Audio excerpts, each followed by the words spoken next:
तो दूसरी चीजें जान लीजिए, योगी मोदी का मेल जो लोग कहते हैं, योगी मोदी का मेल खा गए चीनी पी गए मिट्टी का तेल गरीबों का, तो ये इनकी कहानी है। ये लोग कुछ भी कर देंगे तो गरीबों का हक मार रहे हैं, बाकी कुछ नहीं है। अगर मोदी जी कहते हैं कि मैं सब पर भारी, मोदी सब पर भारी, अरे मोदी अगर सब पर भारी है तो हटाओ ईवीएम, कराओ बैलेट पेपर से चुनाव, देखिए तुम्हारी कितनी बड़ी ताकत है और कितने बड़े तुम सब पर भारी होने वाले हो। दम नहीं है। मोदी जी ने जिस चीज को कह दिया कि ये मोदी की गारंटी है, वो 100% झूठ की गारंटी है। झूठ बोलते हैं, झूठ रहेगा, सही कभी उतर नहीं सकता है। नमस्कार, मेरा नाम शेख उमर आजमी है। बहुत बहुत स्वागत है आपका जिया न्यूज़ पे। दर्शकों, इस वक्त हमारे साथ कांग्रेस नेता पतलूराम विश्वकर्मा जी मौजूद हैं बातचीत करने के लिए। पतलूराम विश्वकर्मा कांग्रेस पार्टी के पिछड़ा वर्ग महासचिव हैं। बहुत बहुत स्वागत है सर आपका। बहुत बहुत धन्यवाद। आप मुखर प्रवक्ता हैं, किसी भी बात को लेकर बड़ी बेबाती से बहुत ही बुलंद आवाज़ से अपनी बात रखते हैं।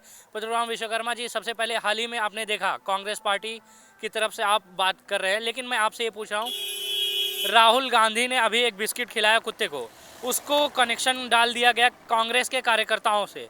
क्या मानसिकता झलक रही है इस पे, क्या कह रहे हैं इस पे? देखिए, तुच्छ मानसिकता वाले कुछ भी कर सकते हैं, उनको कहीं रोक टोक की कोई आवश्यकता नहीं है।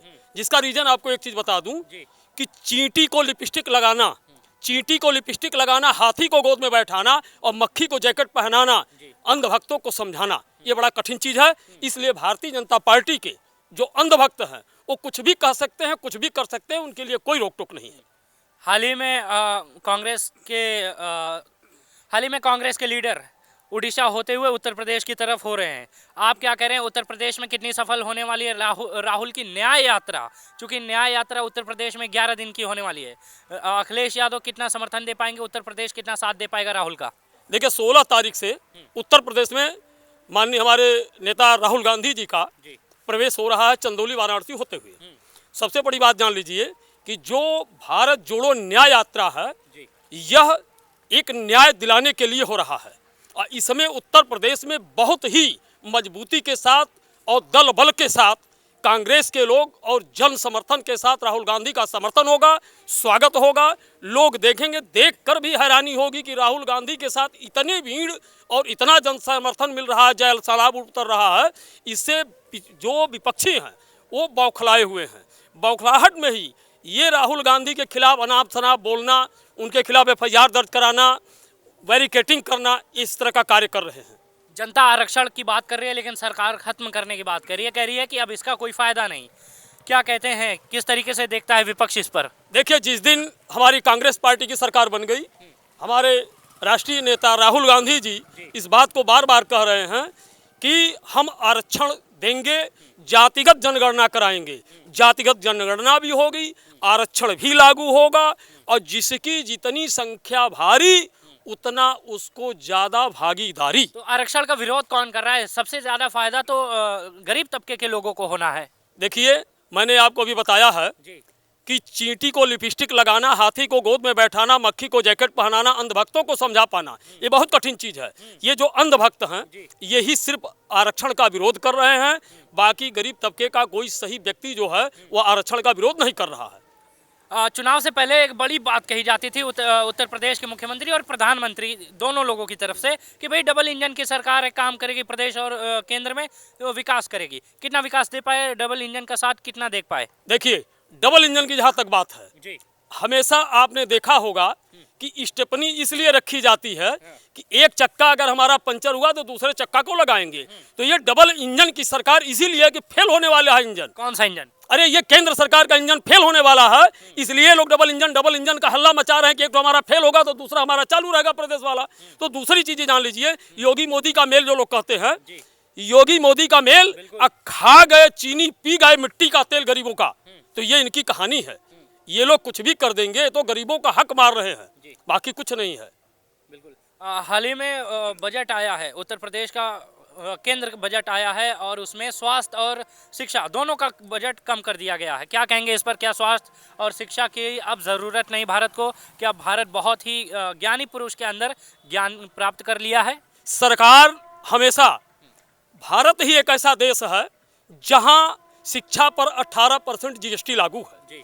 तो ये सरकार जो है यह सरकार, भारतीय जनता पार्टी की सरकार, शिक्षा को समाप्त करके हमको आपको वही जो पुराने समय में हम करते चले आए हैं, रोजी रोटी मजदूरी, वही करने के लिए उतार रही है। हमारी शिक्षा को समाप्त कर रही है, आरक्षण को समाप्त कर रही है कि गरीब तबके के लोग न पढ़ेंगे, न बढ़ेंगे, न कुछ बनेंगे, न बनेंगे तो इनकी गुलामी करते रहेंगे। चाहते हैं कि लोग हमारी गुलामी करते रहें।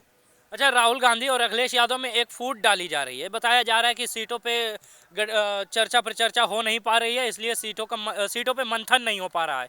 तो इसलिए अब कहीं ना कहीं राहुल गांधी और अखिलेश यादव में दरार आ रही है। इस तरीके की बातचीत बाहर से सुनने को मिल रही है। कितना सही है ये बात? देखिए एक बात बता दूं, कौन डाल रहा है ये फूट? देखिए एक बात बता दूं जी, आप फूट की बात पर अगर आए हैं हाँ।